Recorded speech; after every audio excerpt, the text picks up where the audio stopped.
America అధ్యక్ష పీఠం వదిలే ముందు కూడా జో బైడెన్ కీలక నిర్ణయాలు తీసుకున్నారు. తన కుటుంబ సభ్యులు, సన్నిహితులతో పాటు ట్రంప్ ప్రత్యర్థులకు కూడా క్షమాభిక్ష ప్రసాదించారు. ఇందుకోసం తన అసాధారణ అధికారాలను ఆయన ఉపయోగించారు. ట్రంప్ అధ్యక్ష పదవిని చేపట్టగానే తనపై కోపంతో వీళ్లందరినీ వేధించే అవకాశం ఉందని బైడెన్ భయపడుతున్నారని తెలుస్తోంది. అయితే బైడెన్ తీసుకున్న చర్యలపై ట్రంప్ గుర్రుగా ఉన్నారు. వీటన్నిటినీ సమీక్షించే అవకాశం ఉన్నట్లుగా తెలుస్తోంది. అస్మదీయులకు క్షమాభిక్షలు పెట్టడంలో కొత్త అధ్యక్షుడు డొనాల్డ్ ట్రంప్, మాజీ అధ్యక్షుడు జో బైడెన్ పోటీలు పడ్డట్టే కనిపిస్తోంది.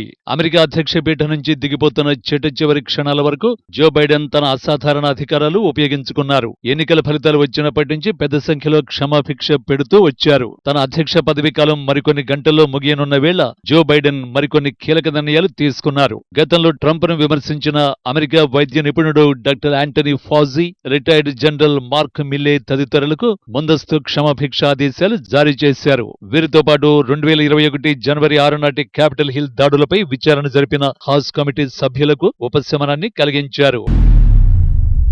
డాక్టర్ యాంథనీ ఫాజీ దాదాపు 40 ఏళ్లుగా అమెరికా జాతీయ అలర్జీ అంటువ్యాధుల సంస్థకు డైరెక్టర్ గా సేవలందించారు. ఆయన కరోనా సమయంలో అధ్యక్షునిగా ఉన్న ట్రంప్ ఆగ్రహానికి గురయ్యారు. కోవిడ్ నియంత్రణ కోసం మాస్క్ ధరించాలని ఫాజీ చేసిన సూచన కొందరికి నచ్చలేదు. ఇది తమ హక్కుకు భంగకరమని కొందరు విరుచుకుపడ్డారు. ట్రంప్ తో సహా చాలా మంది నుంచి వేధింపులు, విమర్శలను ఎదుర్కొన్నారు ఫాజీ. బైడెన్ క్షమాభిక్ష ప్రసాదించిన మరో వ్యక్తి జనరల్ మార్క్ మిల్లే.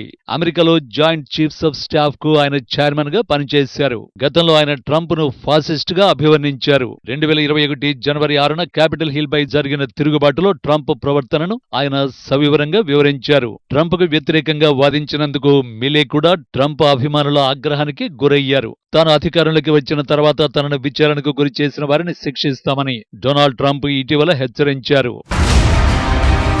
బైడెన్ క్షమాభిక్ష కల్పించిన వారిలో ఆయన సోదరుడు జేమ్స్ బైడెన్, అతని భార్య సారా జోన్స్ బైడెన్, సోదరి వలెరీ బైడెన్ ఓవెన్స్, ఆమె భర్త జాన్ టీ ఓవెన్స్, బైడెన్ మరో సోదరుడు ఫ్రాన్సిన్ బైడెన్ ఉన్నారు. డిసెంబర్లో తన కుమారుడు హంటర్ కు బైడెన్ క్షమాభిక్ష ప్రసాదించిన విషయం తెలిసిందే.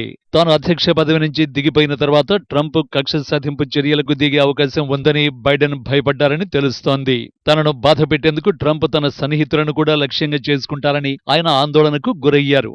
ఈ కారణంగానే బైడెన్ తన తోబుట్టువులకు, వారి జీవిత భాగస్వాములకు చట్టపరమైన రక్షణ కల్పించే ఉత్తర్వులు జారీ చేశారని చెబుతున్నారు. మరోవైపు బైడెన్ తీసుకున్న క్షమాభిక్ష నిర్ణయాలపై అసంతృప్తి వ్యక్తం చేశారు డొనాల్డ్ ట్రంప్. ఆయన చాలా పెద్ద నేరాలకు పాల్పడిన వారికి క్షమాభిక్ష ప్రసాదించారని వ్యాఖ్యానించారు. బైడెన్ చివరి రోజు తీసుకున్న నిర్ణయాలపై సమీక్షిస్తానని ట్రంప్ తన మద్దతుదారులతో తెలిపారు.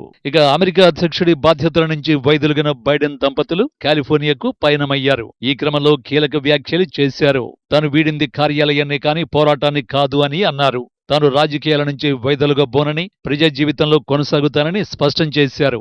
సాధారణంగా అమెరికా అధ్యక్షులుగా పనిచేసిన వారు పదవి నుంచి వైదొలగగానే ప్రజా జీవితానికి దూరంగా ఉంటారు. కానీ బైడెన్ తాను అలా చేయనని పేర్కొనడం గమనార్హం.